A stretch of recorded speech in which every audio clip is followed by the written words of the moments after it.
Hi guys, welcome to coding Utsav. ಈ ವಿಡಿಯೋದಲ್ಲಿ ನಾವು ಜಾವಾ ಸ್ಕ್ರಿಪ್ಟ್ನ ಡಿಸಿಷನ್ ಮೇಕಿಂಗ್ ಕಾನ್ಸೆಪ್ಟ್ ಬಗ್ಗೆ ಕಲಿಯೋಣ. ಇದರಲ್ಲಿ ಮೇನ್ ಆಗಿ if else and or not, else if and ternary ಆಪರೇಟರ್ನ ನಾವು ಯೂಸ್ ಮಾಡ್ತೀವಿ.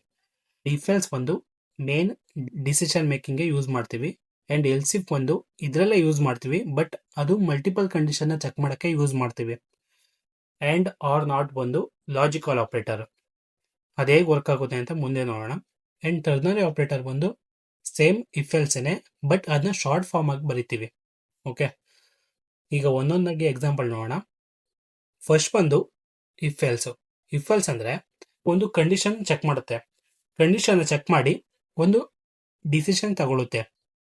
ಓಕೆ, ಎಕ್ಸಾಂಪಲ್, ಕಂಡೀಷನ್ ಟ್ರೂ ಇದ್ರೆ ಅದು ಇಫ್ ಬ್ಲಾಕ್ ರನ್ ಆಗುತ್ತೆ. ಕಂಡೀಷನ್ ಫಾಲ್ಸ್ ಇದ್ರೆ ಅದು ಎಲ್ಸ್ ಬ್ಲಾಕ್ ರನ್ ಆಗುತ್ತೆ. ಇದು ಇಫ್ ಎಲ್ಸ್, ಇದು ಸಿಂಟ್ಯಾಕ್ಸ್. ಇವಾಗ ಎಕ್ಸಾಂಪಲ್ ನೋಡೋಣ. ಇಂಡಿಯಾದಲ್ಲಿ ವೋಟ್ ಹಾಕೋಕೆ 18 ಆಗಿರಬೇಕು ಅವ್ರು 18ಗಿಂತ ಜಾಸ್ತಿ ಆಗಿರಬೇಕು ವೋಟ್ ಹಾಕೋಕ್ಕೆ ಅಲ್ವಾ. ಸೊ ಅದನ್ನು ಇವಾಗ ಕಂಡೀಷನ್ ಬರೆಯೋಣ. 18 ಆರ್ 18 ಈಕ್ವಲ್ಸ್ ಆಗಿದ್ರೆ you are eligible for vote ಅಂತ ಕಂಡೀಷನ್ ಪ್ರಿಂಟ್ ಮಾಡೋಣ. ಅವ್ರು ಎಲ್ಸ್ ಇದ್ರೆ you not eligible for vote ಅಂತ ಪ್ರಿಂಟ್ ಮಾಡೋಣ. ಓಕೆನಾ? Just let age 18 and if age 18 ಆಗಿದ್ರೆ ಕನ್ಸೋಲ್ ಮಾಡು you are eligible for vote ಅಂತ. ಅವ್ರು ಎಲ್ಸ್ ಆಗಿದ್ರೆ ಪ್ರಿಂಟ್ ಮಾಡು you are not eligible for vote ಅಂತ. ಇವಾಗ ಇದನ್ನ ರನ್ ಮಾಡಿ ನೋಡೋಣ.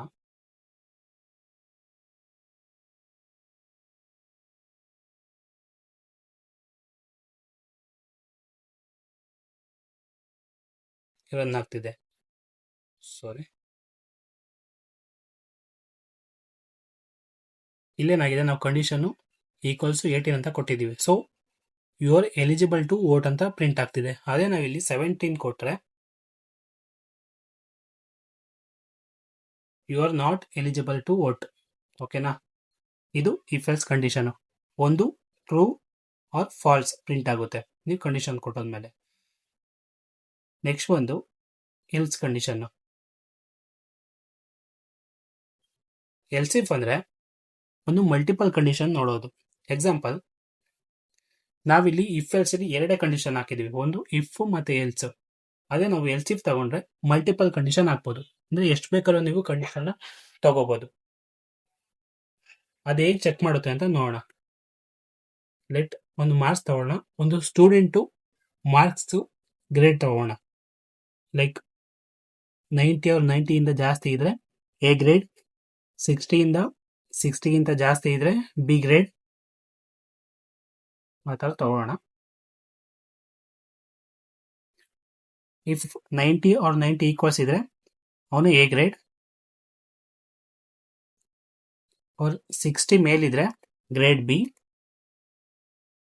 60ಗಿಂತ ಕಮ್ಮಿ ಇದ್ರೆ ಅವನು ಫೇಲ್ ಅಂತ ತಗೋಣ. ಫೇಲ್ 30. ಸೊ ಇನ್ನೊಂದು ಕಂಡೀಷನ್ ತಗೋಣ. ಸೋಲ್ಡ್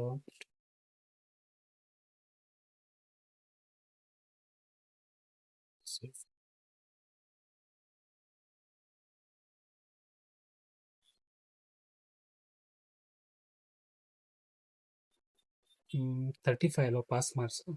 ಸೊ 35ನೇ ತಗೋಣ. ಜಸ್ಟ್ ಪಾಸ್ ಅಂತ ಹಾಕೋಣ.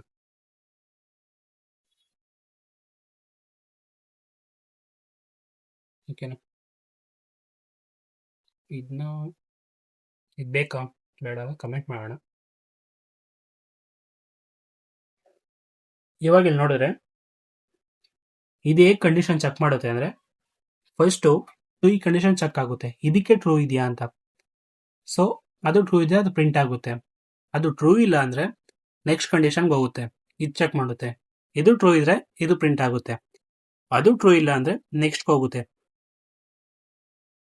ಸೊ ಅದು ಟ್ರೂ ಇದ್ರೆ ಅದು ಪ್ರಿಂಟ್ ಆಗುತ್ತೆ. ಯಾವುದು ಟ್ರೂ ಇಲ್ಲ ಅಂದರೆ ಜಸ್ಟ್ ಫಾಲ್ಸ್ ಅಂತ ಬರುತ್ತೆ. ಎಕ್ಸಾಂಪಲ್, ಈಗ ನಾವು ಇಲ್ಲಿ 85 ಅಂತ ಕೊಟ್ಟಿದ್ದೀವಿ. ಒಂದು ಸ್ಟೂಡೆಂಟು 85 ಇದೆ ಮಾರ್ಕ್ಸು. ಆ 85 ಯಾವ ಕಂಡೀಷನಲ್ಲಿ ಟ್ರೂ ಇರುತ್ತೋ ಆ ಗ್ರೇಡ್ ಪ್ರಿಂಟ್ ಆಗುತ್ತೆ. ಎಕ್ಸಾಂಪಲ್ 85 ಬಂದು 60ಗಿಂತ ಜಾಸ್ತಿ, ಸೊ ಬಿ ಗ್ರೇಡ್ ಪ್ರಿಂಟ್ ಆಗಿದೆ. ಜಸ್ಟ್ ನಾವು 95 ಹಾಕಿದ್ರೆ ಎ ಗ್ರೇಡ್ ಪ್ರಿಂಟ್ ಆಗುತ್ತೆ. ಸೊ ನಾವು ಜಸ್ಟ್ 35 ಹಾಕಿದ್ರೆ ಜಸ್ಟ್ ಪಾಸ್ ಅಂತ ಬರುತ್ತೆ. 35 ಇಂದ ಕಮ್ಮಿ ಬಂದಿದ್ರೆ 34 ಬಂದಿದ್ರು ಕೂಡ ಅದು ಫೇಲ್. ಇದು ಎಲ್ಸ್ ಇಫ್ ಕಂಡೀಷನ್. ಓಕೆನಾ. ಇಫ್ ಎಲ್ಸ್ ಅಲ್ಲಿ ಟ್ರೂ ಮತ್ತೆ ಫಾಲ್ಸ್ ಅಷ್ಟೇ ನೋಡ್ತಿದ್ವಿ. ಬಟ್ ಎಲ್ಸ್ ಇಫ್ ತಗೊಂಡ್ರೆ ಮಲ್ಟಿಪಲ್ ಕಂಡೀಷನ್ ನಾವು ಚೆಕ್ ಮಾಡ್ಬೋದು. ಓಕೆನಾ. ನೆಕ್ಸ್ಟ್ ಬಂದು ಆ್ಯಂಡ್ ಆರ್ ನಾಟ್. ಒಂದೊಂದೇ ನೋಡ್ಕೊಂಡು ಹೋಗೋಣ. ಫಸ್ಟ್ ಬಂದು ಇದೆಲ್ಲ ಲಾಜಿಕ್ ಆಪರೇಟರ್ ಅಲ್ವಾ. ಸೊ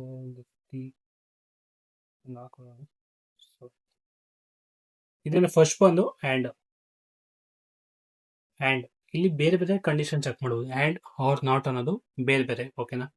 ಫಸ್ಟ್ ಬಂದು ಆ್ಯಂಡ್ ಅಂದ್ರೆ ಆ್ಯಂಡ್ ಆಪರೇಟರ್ನ ನಾವು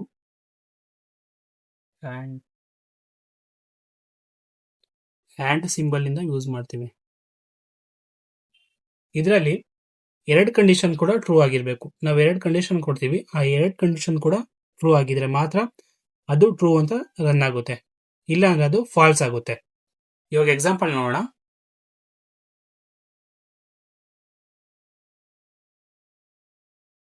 let age 25 or true.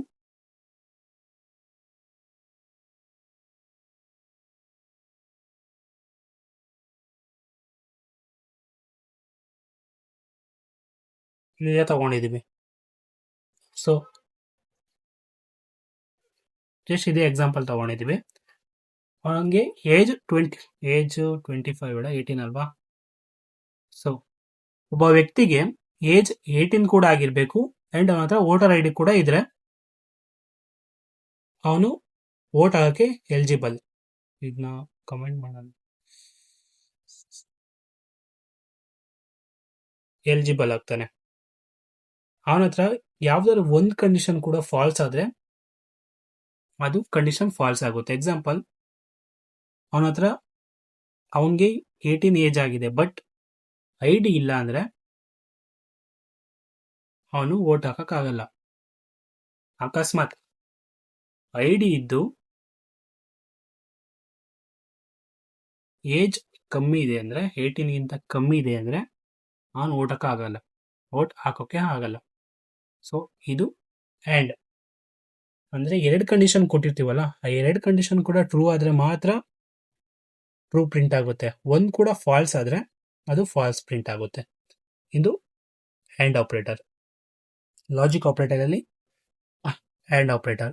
Next R ಅಂದ್ರೆ ಯಾವ್ದಾದ್ರು ಒಂದು ಕಂಡೀಷನ್ ಟ್ರೂ ಆಗಿದ್ರೆ ಸಾಕು. ಇದರಲ್ಲಿ 2 ಕಂಡೀಷನ್ ಅಲ್ವಾ. ಸೊ ಇದರಲ್ಲಿ ಯಾವ್ದಾದ್ರು ಒಂದು ಕಂಡೀಷನ್ ಟ್ರೂ ಆಗಿದ್ರೆ ಅದು ಟ್ರೂ ತಗೊಳುತ್ತೆ. ಎಕ್ಸಾಂಪಲ್ ನೋಡೋಣ. ಒಬ್ಬ ಸ್ಟೂಡೆಂಟು ಎಕ್ಸಾಮ್ ಅಲ್ಲಿ ಫೇಲ್ ಆಗಿರ್ತಾನೆ ಬಟ್ ಅವ್ನಿಗೆ ಯಾವ್ದಾದ್ರು ಕೋಟಾದಲ್ಲಿ ಪಾಸ್ ಆಗಿರ್ತಾರೆ. ಎಕ್ಸಾಂಪಲ್ ಸ್ಪೋರ್ಟ್ಸ್ ಕೋಟಾ ಅವ್ರ ಕ್ಯಾಟಗರಿ ಕೋಟಾದಲ್ಲಿ ಅವನು ಕ್ಲೈಮ್ ಮಾಡ್ಕೋತಾನೆ. ಅದನ್ನ ಬೇಕಾದ್ರೆ ಇಲ್ಲಿ ಅಪ್ಲೈ ಮಾಡ್ಬೋದು. ಎಕ್ಸಾಂಪಲ್, ಲೆಟ್ ಮಾರ್ಕ್ಸ್ ಫೇಲ್ ಆಗಿರ್ತಾನೆ ಅಂದರೆ ಜಸ್ಟ್ ಒಂದು 25 ಹಾಕೋಣ. 35 ಪಾಸ್ ಮಾರ್ಕ್ಸ್ ಅಲ್ವಾ, 35 ಪಾಸಿಂಗ್ ಮಾರ್ಕ್ಸ್ ಅಲ್ವಾ. ಸೊ ಅದಕ್ಕೆ ಲೆಟ್ ಸ್ಪೋರ್ಟ್ಸ್ ಕೋಟಾ ತಗೋಣ. ಇದು ಟ್ರೂ ಅಂದ್ರೆ ಅವನು ಎಕ್ಸಾಮ್ ಕೋಟಾದಲ್ಲಿ ಎಕ್ಸಾಮ್ ಅಲ್ಲಿ ಫೇಲ್ ಆಗಿದ್ದಾನೆ. 25 ತಗೊಂಡು ಫೇಲ್ ಆಗಿದ್ದಾನೆ. 35 ಬಂದು ಪಾಸಿಂಗ್ ಮಾರ್ಕ್ಸ್. ಬಟ್ ಅವನು ಸ್ಪೋರ್ಟ್ಸ್ ಕೋಟಾದಲ್ಲಿ ಕ್ಲೈಮ್ ಮಾಡಿದ್ದಾನೆ. ಸೊ ಅವಾಗ ಏನ್ ಮಾಡುತ್ತೆ, ಒಂದು ಕಂಡೀಷನ್ ಟ್ರೂ ಇದ್ರೂ ಕೂಡ ಅದು ಅಡ್ಮಿಷನ್ಗೆ ಟ್ರೂ ಆಗುತ್ತೆ.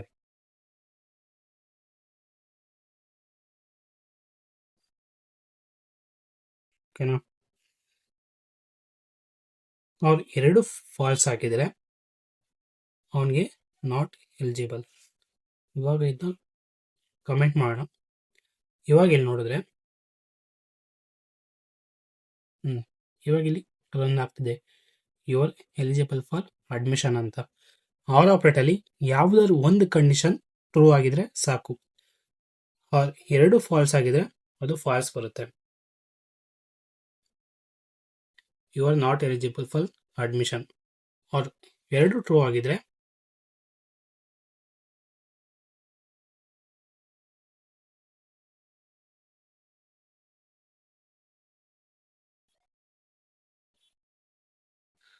ಅದು ಟ್ರೂನೇ ಬರುತ್ತೆ.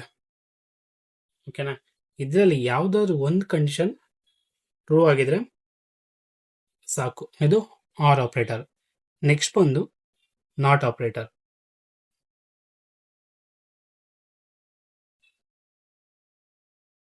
ಇದನ್ನ ಕಮೆಂಟ್ ಮಾಡೋಣ.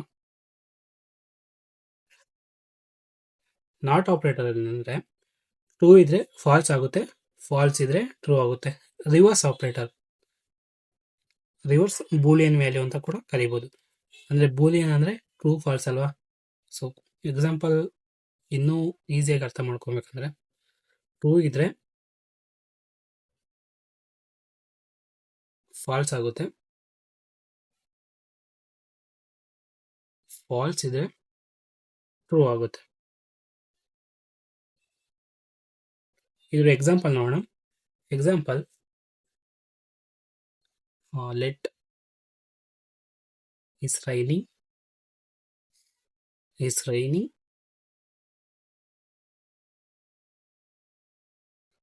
you can go outside, else you better stay indoors. Like ಇಲ್ಲಿ ಏನಾಗ್ತಿದೆ, ಇಲ್ಲಿ ಟ್ರೂ ಕೊಟ್ಟಿದ್ದೀವಿ ಬಟ್ ಫಾಲ್ಸ್ ರನ್ ಆಗ್ತಾ ಇದೆ, ಬೆಟರ್ ಸ್ಟೇ ಇಂಡೋರ್. ಸೊ ನಾವು ಫಾಲ್ಸ್ ಕೊಟ್ರೆ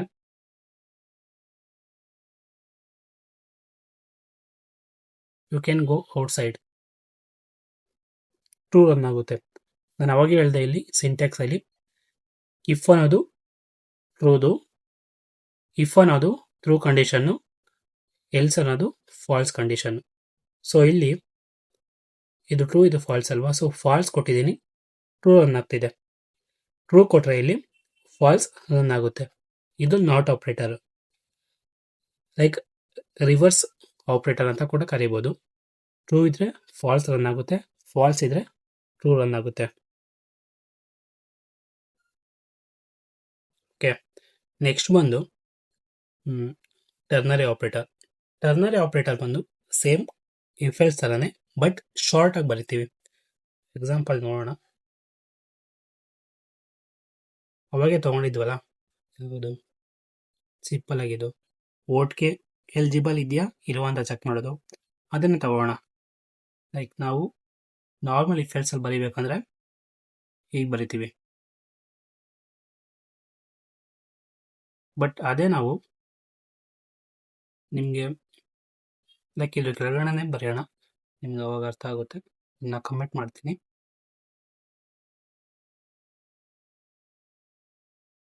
ಇದು ಟರ್ನರಿ ಆಪರೇಟರ್, ಇಲ್ಲೇ ಬರೋಣ.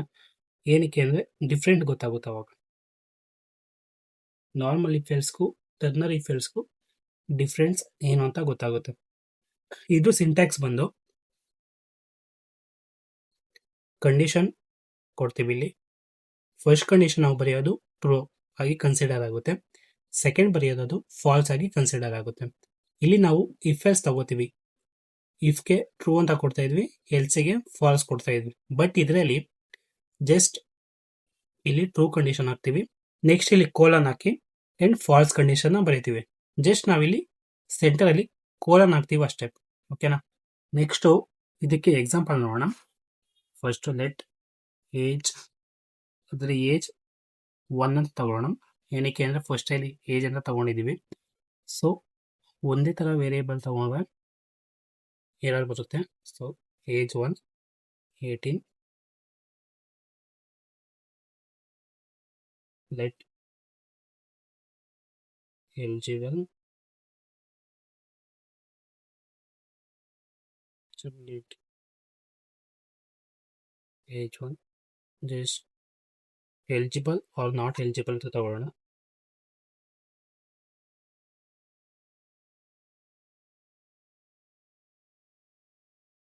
Eligible not eligible. ಓಕೆ, ಇವಾಗ ಇದನ್ನ ಕಾಲ್ ಮಾಡಿದ್ರೆ ನಾವಿವಾಗ ಕನ್ಸೋಲ್ ಮಾಡಿಲ್ಲ ಇದನ್ನ. ಸೊ ಜಸ್ಟ್ ಇಲ್ಲಿ ಕನ್ಸೋಲ್ ಮಾಡೋಣ. ಕನ್ಸೋಲ್ ಡಾಟ್ ಲಾಗ್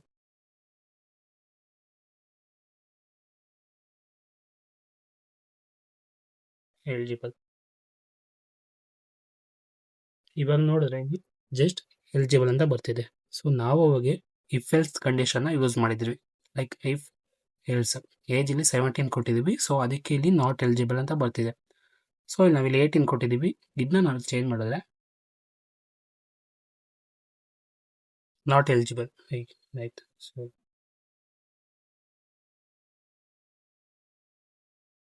ಇಲ್ಲಿ ನೋಡಿದ್ರೆ ನಾಟ್ ಎಲಿಜಿಬಲ್ ಅಂತ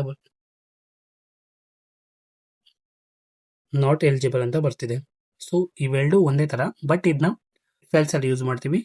ಇದರಲ್ಲಿ ಇಫ್ ಎಲ್ಸ್ ಅವಶ್ಯಕತೆ ಇರಲ್ಲ, ಜಸ್ಟ್ ನಾವು ಒಂದು ಲೈನಲ್ಲಿ ಬರಿತೀವಿ ಅಷ್ಟೇ. ಇದು ಟರ್ನರಿ ಆಪರೇಟರ್ ಅಂತ ಕರೀತಾರೆ. ಓಕೆ, ಇದು ತುಂಬ ಇಂಪಾರ್ಟೆಂಟು.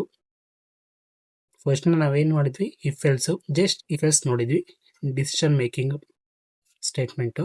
ನೆಕ್ಸ್ಟ್ ಬಂದು ಎಲ್ಸ್ ಇಫ್, ಇದು ಮಲ್ಟಿಪಲ್ ಕಂಡೀಷನ್ನ ಚೆಕ್ ಮಾಡುತ್ತೆ ಇದು. And next and or not. And ಅಂದರೆ 2 ಕಂಡೀಷನ್ನು ಟ್ರೂ ಆಗಿರಬೇಕು. ಆರ್ ಅಂದರೆ ಯಾವ್ದಾದ್ರು ಒಂದು ಕಂಡೀಷನ್ ಟ್ರೂ ಆಗಿದ್ರೆ ಸಾಕು. ಆ್ಯಂಡ್ ನಾಟ್ ಅಂದರೆ ಆಪೋಸಿಟ್, ಟ್ರೂ ಇದ್ರೆ ಫಾಲ್ಸ್ ಆಗುತ್ತೆ, ಫಾಲ್ಸ್ ಇದ್ರೆ ಟ್ರೂ ಆಗುತ್ತೆ. ಆ್ಯಂಡ್ ಟರ್ನರಿ ಆಪರೇಟರ್ ಇಲ್ಲೇ ನೋಡಿದ್ವಿ, ಏನಕ್ಕೆ ಅಂದರೆ ಎರಡಕ್ಕೂ ಡಿಫ್ರೆನ್ಸ್ ಗೊತ್ತಾಗಲಿ ಅಂತ.